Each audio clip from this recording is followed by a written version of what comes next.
हर नए मौसम के साथ एक नई एनर्जी, नई ताजगी और नए इरादे आते हैं। जब हम अपनी अलमारी को नए अंदाज में सेट करते हैं तो हम सिर्फ कपड़े नहीं बल्कि अपनी ज़िंदगी को भी नई ताजगी देते हैं। आज मैं करूंगी अपनी वार्डरोब को रीसेट बिना किसी टेंशन के। तो चलते हैं अपनी वीडियो की तरफ। So let's get started. अस्सलाम वालेकुम माय यूट्यूब फैमिली, कैसे हैं आप सब लोग? उम्मीद करती हूँ आप सब ठीक ठाक होंगे। अल्हम्दुलिल्लाह मैं भी बिल्कुल ठीक ठाक हूँ। अच्छा, जितने भी इस वीडियो के पॉइंट्स हैं उनको मैंने ऑलमोस्ट 7 पॉइंट्स में शेयर किया हुआ है। 7 स्टेप्स हैं उसको। आप लोग भी अगर उनको फॉलो करेंगे ना तो बिलीव मी, आप लोगों को अपनी वार्डरोब सेट करने में बहुत ज़्यादा आसानी होगी। तो सबसे पहले करना ये है, आप लोगों ने जितने भी अगर भी अभी तक आप लोगों ने ना समर के और विंटर के कपड़ों को इकट्ठा रखा हुआ है ना, तो आपने उन तमाम कपड़ों को ना अलमारी से बाहर निकाल लेना है। जैसे ये सबसे पहले मैंने कर ली थी अपने हस्बैंड की अलमारी को रीसेट। तो अभी तक जो है ना मुझे इतना टाइम नहीं मिला था कि मैं विंटर के और समर के कपड़ों को सेपरेट करके उनको ऑर्गेनाइज करके रख सकूं। तो बस सबसे पहले स्टार्ट मैंने अपने हस्बैंड की अलमारी से लिया था। यहाँ पे ये एक ऑर्गेनाइज़र बना के मैंने रखा हुआ है। इसका स्टफ़ बहुत ही अच्छा है, मोटे कपड़े का ये ऑर्गेनाइज़र बना हुआ है। इसके अंदर तमाम ट्राउज़र और शर्ट्स को मैं ऑर्गेनाइज़ कर देती हूँ। उसके अलावा समटाइम्स जब हम नए कपड़े वगैरह बाय करते हैं ना, बॉक्स वाले सूट होते हैं, तो मैं उन बॉक्स को कभी भी नहीं फेंकती। उसके अंदर मैं तमाम शर्ट्स को रोल करके ना इस तरह से ऑर्गेनाइज़ कर देती हूँ। और इस तरह का जो 3 वाला बॉक्सेस का सेट होता है ना, इजीली आप लोगों को $1 शॉप से भी मिल जाएगा। ऑलमोस्ट 5 to 600 इसकी प्राइस है। ये भी बहुत काम का होता है तमाम छोटी छोटी चीज़ों को ऑर्गेनाइज़ करने में। तो बस यहाँ पर मैंने काफ़ी सारी चीज़ों को इसके अंदर ऑर्गेनाइज़ करके रखा हुआ है ताकि कबर्ड्स में सामने पड़ी भी ना वो बुरी भी ना लगें। उसके अलावा जो कबर्ड्स के डोर होते हैं ना, मैं उनको भी ऑर्गेनाइज करती हूँ। किस तरह से उनका मैं मल्टीपल यूज़ करती हूँ। यहाँ पे ना हैंगिंग क्लिप्स मिलते हैं, तो बस वो लगा लिया। और जितने भी हैंगर्स डेली खाली होते हैं ना, बच्चों के कपड़ों के होते हैं, मेरे कपड़ों के होते हैं, तो बस मैंने वो तमाम हैंगर्स को उसके अंदर डाल के बस इसको मैं वार्डरोब पे इजीली हैंग कर देती हूँ।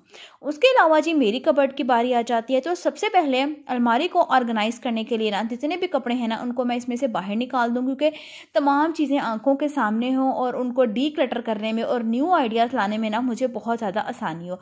तो ये अलमारी जो थी ना मेरी बेटी की थी पहले। अक्सर औक़ात क्या होता था कि बहुत जल्दी इसमें मैस हो जाता था, ख़राब हो जाती थी। तो इसका मतलब यही होता है कि वो आप लोगों के माइंड के हिसाब से, आप लोगों की नीड के हिसाब से वो कबर्ड सेट नहीं हुई भी। तो बस मेरे साथ भी कुछ ऐसा ही था। तो बस मैंने इस कबर्ड को सारा खाली किया, क्योंकि मेरी बेटी 3 साल की है। उसके लिहाज से जो है ना ये अलमारी बहुत बड़ी थी। तो बस मैंने किया, यहाँ पे ना सारे कपड़ों को मैंने निकाल लिया बाहर और अलमारी को फिर मैंने किया अच्छे से क्लीन करने के बाद ना अब यहाँ पे ये कपड़े आप लोग देख सकते हैं। सारे कपड़े जो थे ना ये इकट्ठे हुए हुए थे। ये सिर्फ गर्मी के ही कपड़े हैं। सर्दियों के कपड़े जो है ना मैंने समेट कर एक बड़े जो बैग होता है ना उसके अंदर डाल के उनको मैंने जगह पे रख दिया था।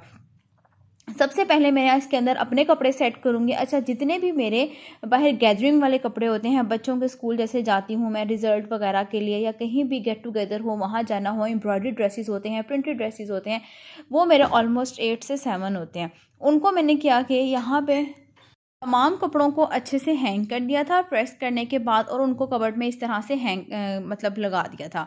अच्छा, करना ये है आप लोगों ने भी, अगर आपकी भी इस तरह से कबर्ड है, आप लोग अपनी नीड के हिसाब से, अपनी कबर्ड के साइज़ के हिसाब से अपने कपड़ों को सेट कीजिएगा। अच्छा, यहाँ पे तो मैंने कपड़े इस तरह से उनकी लेंथ वाइज मतलब मैंने सेट कर लिया था। कोशिश करती हूँ जिन कपड़ों की लेंथ ज़्यादा है, उनके कलर्स लाइट हैं, इस तरीके से मैं उनको सेट करूँ।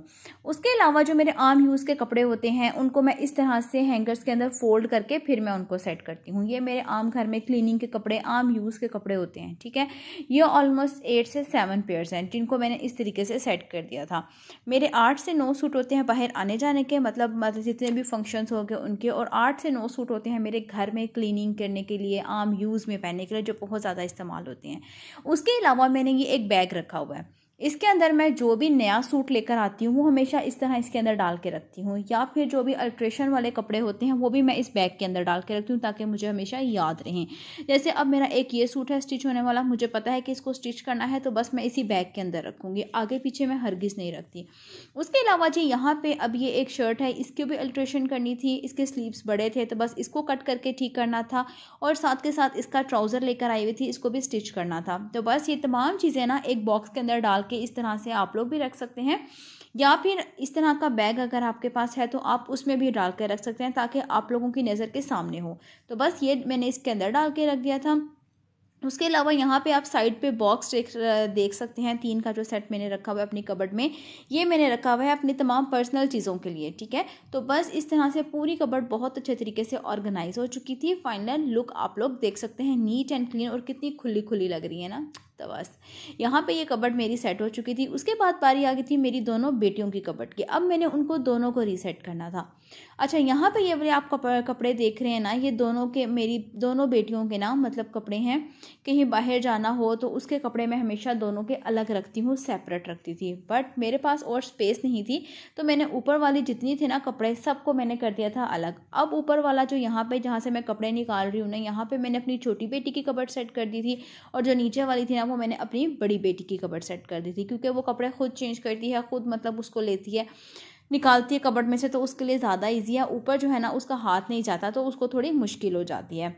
तो बस यहाँ पे ना मैंने उसके जितने भी मतलब बाहर जाने वाले कपड़े थे, सबको मैंने डबल फोल्ड करके हैंगर में अलग कर दिया था, ताकि उसको याद रहे कि ये कपड़े मैंने घर में यूज़ नहीं करने। ये छोटी छोटी बातें होती हैं जो हम अपनी बच्चियों को सिखाते हैं। तो आपकी भी बच्चियां हैं तो उनको भी इस तरह से थोड़ी थोड़ी गाइडलाइन लाजमी दिया करें। तो बस जो आम यूज़ के थे ना, उनको मैंने प्रॉपर तरीके से हैंगर में हैंग कर दिया था, और बस मैंने उसको सेट कर दिया था। उसके अलावा ये 2 ड्रॉज हैं, इसके अंदर तमाम पर्सनल चीज़ें यूज़ करूँगी, रखूँगी, तो बस वो भी सेट कर देती हूँ। उसके अलावा जो कबर्ड्स के आ जाते हैं ना डोर्स, उनको यूज़ करते हुए यहाँ पे तमाम बैग्स को मैंने इसके अंदर ऑर्गेनाइज़ कर दिया था, हैंग कर दिया था। अब यहाँ पे मैंने तमाम कपड़ों को इस तरह से अपनी छोटी बेटी के इस तरीके से हैंग कर दिया था, ताकि मुझे आसानी रहे, और जितने भी कपड़े जो 1 माह से 2 माह तक यूज़ नहीं हुए या छोटे हो गए हैं, उनको मैंने कबर्ड्स में से निकाला, क्योंकि मेरे ख्याल में अगर आप कपड़ों को 1 या 2 माह तक इस्तेमाल नहीं करते, तो इट मीन्स कि आपने उसको कभी भी यूज़ नहीं करना। तो बस यहाँ पे मैंने 2 शॉपर अलग अलग बना लिए थे। एक जो था ना वो डोनेट करने वाला था, एक रिपेयरिंग वाला था। इसके अंदर मैंने दोनों को अलग अलग कर लिए थे।